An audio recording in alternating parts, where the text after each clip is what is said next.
बिस्मिल्लाहिर्रहमानिर्रहीम। अस्सलाम वालेकुम मेंबर्स व्यूअर्स, होप सब खैर खैरियत से होंगे। आज की वीडियो में जी डिस्कस करते हैं माशाल्लाह मार्केट ने आज जो सा 45,500 का जो सा रेजिस्टेंस वो भी क्रॉस की और उससे ऊपर की क्लोजिंग दी। तो सबसे पहले तो अल्लाह का शुक्र कि इतने अरसे के बाद जो सा मार्केट ने कोई थोड़ी सी सस्टेनेबल रैली जो सी है वो दिखाई है। बट अब इम्पॉर्टेंट चीज़ ये है, जिस तरह के जब मार्केट बहुत ज़्यादा डिप ले लेती है तो उस वक्त बहुत इम्पॉर्टेंट होता है कि आपका जो डिसीजन है कि क्या वहाँ पे सेलिंग करनी है, शिफ्टिंग करनी है या होल्ड करना है, वो बड़ा इम्पोर्टेंट होता है। कि जब फिर रिकवरी आती है तो वही डिसीजन आपका ये बताता है कि क्या आप उस रिकवरी को मैक्सिमम एंजॉय कर सकते हैं, नहीं कर सकते। इसी तरह जब एक मार्केट अच्छी रैली बनाती है तो वहाँ पे भी बहुत ज़रूरी होता है कि आप इस तरह की स्ट्रेटजी जो सी अडॉप्ट करें और इस तरह के डिसीजन लें जहाँ पे मैक्सिमम प्रोबेबिलिटी जो सी है वो हो इस चीज़ की कि आप ज़्यादा से ज़्यादा प्रॉफिट ले सकें, ना कि उस वक्त कुछ ऐसे डिसीजन लें जो कि आपको फिर किसी प्रॉब्लम में फंसा सकें, या जो रिकवरी आपने की है या जो गेन आपने लिया है वो एक तरफ से तो गेन मिले और दूसरी तरफ से आपको दोबारा से नुकसान हो जाए। तो इन चीज़ों को थोड़ा सा बचना है। तो मार्केट इंशाल्लाह ताला जैसा कि आपको याद होगा कि जब मार्केट डिप लेती थी तो उस वक्त मैं यही कहता था हमेशा कि आप चीज़ों को होल्ड करें। स्टॉक्स बहुत अच्छे लेवल्स पर अवेलेबल है, मार्केट सिर्फ अच्छी न्यूज़ का वेट कर रही है। पोटेंशियल है मार्केट में, मार्केट बाउंस बैक करेगी।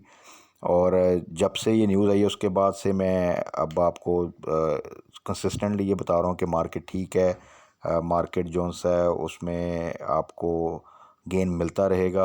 चीज़ों को होल्ड करें साथ साथ, लेकिन कुछ प्रॉफिट टेकिंग करते जाएं और अपना कैश क्योर करते जाएं। बहुत से स्टॉक्स हैं, आपने देखा होगा कि जब भी मार्केट चलती है तो सारे स्टॉक, जब एक बड़ी न्यूज़ आती है जिस तरह की आईएमएफ की न्यूज़ आई, तो तब आपने देखा कि ज़्यादातर स्टॉक जो से थे वो अपर कैप हुए। बट नॉर्मल सर्कमस्टांसिस में उसके बाद आपने देखा कि शिफ्टिंग होती रहती है, यानी एक सेक्टर में एक रैली बनती है, फिर उसमें करेक्शन आती है, फिर दूसरे सेक्टर में कुछ रैली बनती है, फिर उसमें करेक्शन आती है। तो इस तरह डिफरेंट स्टॉक्स में जो सा है वो मूवमेंट गाहे बगाहे चलती रहती है। तो उसमें बहुत ज़रूरी होता है कि आप जो सा है वो इस वक्त अपनी स्ट्रेटजी को बड़ा ही प्रिसाइजली जो सा है वो अडॉप्ट करें। तो फिर इंशाल्लाह ताला जो सा है मैक्सिमम जो सा है ना वो प्रॉफिट जो सा है वो आप मार्केट से गेन कर सकते हैं। एट द सेम टाइम अगर आपने देखा हो कि पेनी स्टॉक, हमेशा मैंने जो सा है वो मना किया कि पेनी स्टॉक में जो सा है ना वो हैवी इन्वेस्टमेंट कभी ना करें, क्योंकि वो न्यूज़ बेस्ड स्टॉक होते हैं। अगर उनमें न्यूज़ है तो मार्केट डाउन भी है तो उनमें रैली बन जाएगी, अगर उनमें न्यूज़ नहीं है तो मार्केट जितनी मर्ज़ी आप चली जाए उनमें रैली नहीं बनती।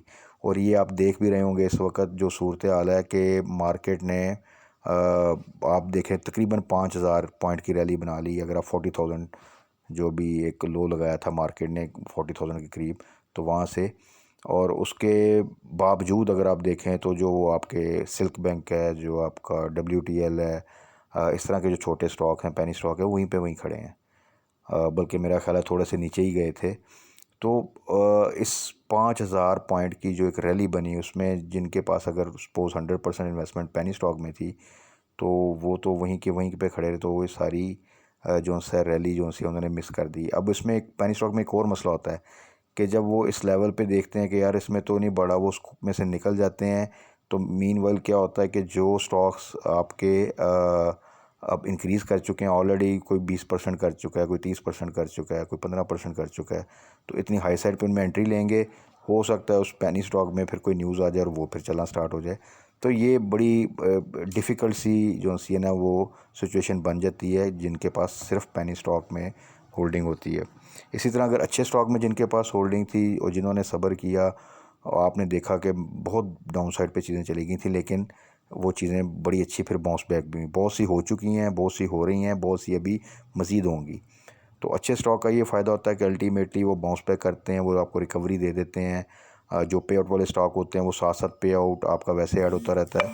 तो लॉन्ग टर्म में अच्छा स्टॉक हमेशा आपको बेनिफिट दे के जाता है और लॉन्ग टर्म में पेनी स्टॉक आपको नुकसान दे के जाता है। तो इसलिए ये एक मेजर पॉइंट तो आप अपनी ज़िंदगी में PSX में इन्वेस्टमेंट के वाले से ज़हन में रख लें कि अपनी मेजर इन्वेस्टमेंट अच्छे स्टॉक्स में किया करें, पे आउट वाले स्टॉक में किया करें। और उसके बाद अगर करना भी है पेनी स्टॉक में, तो जिस तरह किसी पेनी स्टॉक में न्यूज़ आ रही है तो उसमें एक small portion of your investment वो आप कर लें, और वो भी उस वक्त करें जब उसकी प्राइस बड़ी डाउन साइड पे हो, ना कि जब उसमें न्यूज़ आए और उसमें एक आधा कैप लग जाए और फिर आप हाई साइड पे बाय कर रहे हैं, तो वो बस उसकी रैली इतनी सी होती है, तो बस वो हमेशा लो साइड पे बाय करें, तो फिर उसमें से भी ये है कि आपको कुछ ना कुछ फ़ायदा हो सकता है। तो अब जी आज ज़रा थोड़ा सा मार्केट को देख लेते हैं। मार्केट ने आज जो से क्लोजिंग दी, के सी इंडेक्स ने अगेन आज जो है तकरीबन 360 पॉइंट पॉजिटिव की क्लोजिंग दी और 45,514 के ऊपर के सी इंडेक्स खड़ा है। ज़बरदस्त वॉल्यूम और मार्केट कंसिस्टेंटली अगर आप देखें तो इंट्रा डे जो है करेक्शन थोड़ी सी आती है और उसके बाद मार्केट आपकी कंसिस्टेंटली पॉजिटिव क्लोजिंग दे रही है, विच इज़ वेरी गुड। और ये मार्केट की स्ट्रेंथ शो करता है। रीज़न उसकी हम सबको ही पता है कि आईएमएफ के साथ जो एक एग्रीमेंट हुआ, उसके बाद आपने देखा कि इकोनॉमिक साइड पे बेहतर न्यूज़ आनी स्टार्ट हो गई। सऊदीया की तरफ से भी जो है वो अमाउंट ट्रांसफ़र हो गई। अभी न्यूज़ आ रही है कि यूएई की तरफ से भी जो है वो $1 बिलियन की अमाउंट जो है ट्रांसफ़र हो चुकी है, और अभी आईएमएफ के साथ जो है वो एग्रीमेंट तकरीबन हो चुका है, वहाँ से भी आएंगे। और उसके बाद और जो है वो फाइनेंशियल असिस्टेंस पाकिस्तान को मिल जाएगी। तो जो एक वो सिचुएशन थी जो हम पिछले 1.5-2 साल से फेस कर रहे थे, डिफ़ॉल्ट की बातें होती थी और बड़ी क्रिटिकल सूरत हाल थी, उससे एटलीस्ट जो है वो इस तरह की जब न्यूज़ नहीं आएंगी तो इंशाल्लाह ताला फिर मार्केट जो सी है वो बेहतर परफॉर्म करेगी। और आगे आपको पता है कि रिज़ल्ट सीज़न भी आना है। दुआ ये करें कि इस दौरान अगले 1-1.5 माह 2 माह कोई ऐसी न्यूज़ ना आए जो कि मार्केट को नेगेटिवली इफ़ेक्ट करे, और छोटी मोटी न्यूज़ आती रहती हैं वो भी शायद इतना इम्पेक्ट ना करें, कोई मेजर बैड न्यूज़ ना आए। और पॉलिटिकल साइड पे ख़ास तौर पे, क्योंकि इकोनॉमिक साइड पे तो अभी फ़िलहाल नियर फ्यूचर में नहीं लगता कि कोई ऐसी ख़राब न्यूज़ आएगी, बट पॉलिटिकल साइड पे आ सकती है। अब मार्केट की जो आज की क्लोजिंग आई है उसमें अगर आप साथ देखें आज के टॉप एक्टिव स्टॉक्स ज़रा क्विकली देखें, तो उसमें देखें WTL जो अभी हम बात कर रहे थे कि 1.29 पे इस वक्त खड़ा है। और आप देखें कि मार्केट का तकरीबन 5,000 की उसने एक रैली बनाई, लेकिन WTL पहले भी आई थिंक 1.25 पे था और अभी भी तकरीबन वहीं पे खड़ा है।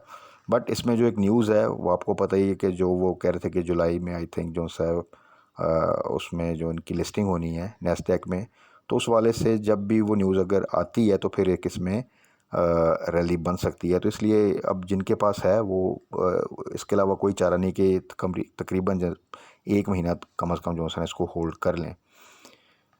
उसके बाद आप यूनिटी को देखें तो यूनिटी ने भी ज़बरदस्त जो है वो रैली बनाई। आपको याद होगा कुछ अर्सा ही पहले ये 12-13 पे जो है ना वहाँ पे घूम रहा था, और वहाँ पे एवरेज का हमेशा कहा, क्योंकि अच्छे स्टॉक में हमेशा मैं कहता रहा कि जब भी वो बिल्कुल डाउन साइड पे जाते थे कि यहाँ तो होल्ड कर लें, और अगर आपके पास कैश है तो उसी को एवरेज कर लें, तो अल्टीमेटली आपकी पोजीशन बेहतर होती है और रिकवरी आ जाती है। तो देखें जिन दोस्तों ने भी वहाँ पे एवरेज किया होगा तो इस वक्त 22 पे खड़ा है, तो आप अगर एवरेज देखें तो उनकी एवरेज बनती होगी। अगर उन्होंने 22 पे भी बाय किया हुआ काफ़ी अर्सा पहले, और उन्होंने फिर 13 के पास या 14 के पास कहीं इसको एवरेज किया है, तो भी वो एक पॉजिटिव साइड पे जो है वो होंगे, अच्छे प्रॉफिट में होंगे। तो यूनिटी के लिए लेकिन अब ये है कि इसमें साथ साथ प्रॉफिट टेकिंग ज़रूर करें, ख़ासतौर पे अगर एवरेज कोई क्वांटिटी की थी और अभी तक प्रॉफिट टेकिंग नहीं की तो ज़रूर प्रॉफिट टेकिंग कर लें, या फिर ये है कि 20 का स्टॉप लॉस ज़रूर लगा के रखें। उसके बाद आ जाएँ P I B T L भी देखें एक पेनी स्टॉक ही है, थोड़ी सी अब उनकी कार्गो हैंडलिंग में जो है ना वो इम्प्रूवमेंट आई है, तो उसमें थोड़ा सा ये भी मूवमेंट दे रहा है, लेकिन स्लो स्टॉक है। और आप देखें तो पिछले काफ़ी सालों से जो है ना वो लो साइड पे है, तो इसको अभी भी स्टिल जो है थोड़ी सी एक्टिविटी बन रही है, बट बहुत से अच्छे स्टॉक्स हैं जो कि अगर आप उनको प्रेफर करें इसके ऊपर तो ज़्यादा बेहतर। हाँ, जिनके पास होल्डिंग है वो अब होल्ड कर लें तो इसमें मज़ीद थोड़ी सी बेहतरी आ सकती है। उसी तरह पी आर एल ने भी एक अच्छी रैली बनाई, और ये भी कंसिस्टेंटली हम डिस्कस भी करते थे और मैं कहता भी रहता था कि इसमें इंशाअल्लाह ताला एक रैली बनेगी, थोड़ा सा टाइम लगेगा। और ये भी आपको याद है कि तकरीबन 12-13 के रेट पे मिल रहा था, और वहाँ से फिर इसने स्टे किया और फिर आस्ता आस्ता आप देखें क्योंकि न्यूज़ कुछ बेहतर आनी स्टार्ट हुई रिफाइनरी के हवाले से भी और स्पेसिफ़िकली पी आर एल के हवाले से भी, और रशियन ऑयल के रिफाइनिंग के हवाले से भी। तो आस्ता आस्ता देखें आप कि पी आर एल में एक अच्छा मोमेंटम बनता हुआ इस वक्त जो है पी.आर.एल भी तकरीबन 17+ की क्लोजिंग इस वक्त दे चुका है, और उम्मीद है कि इंशाअल्लाह ताला आने वाले दिनों में 18-20 की तरफ भी ये जाएगा। और ओवरऑल रिफाइनरी भी आप देखें तो ओटेक रिफाइनरी तो ऑलरेडी ही बहुत ज़बरदस्त स्टॉक था, और उसने अगेन परफॉर्मेंस बेहतरीन की। NRL on the other side बिल्कुल लो साइड पे गया, उसके बाद उसने फिर ज़बरदस्त किस्म की वर्टिकल एक रैली बनाई और वो भी इस वक्त अच्छा परफॉर्म कर रहा है। इस तरह आ जाएं एएसएल, आयशा स्टील। अब इसमें भी अब देखें सीमेंट सेक्टर में भी अगर आप देखें तो एक्टिविटी जनरेट हो रही है, बहुत से सीमेंट सेक्टर के स्टॉक्स स्लोली मूव करना स्टार्ट हो चुके हैं और काफ़ी हद तक अच्छा गेन भी दे चुके हैं।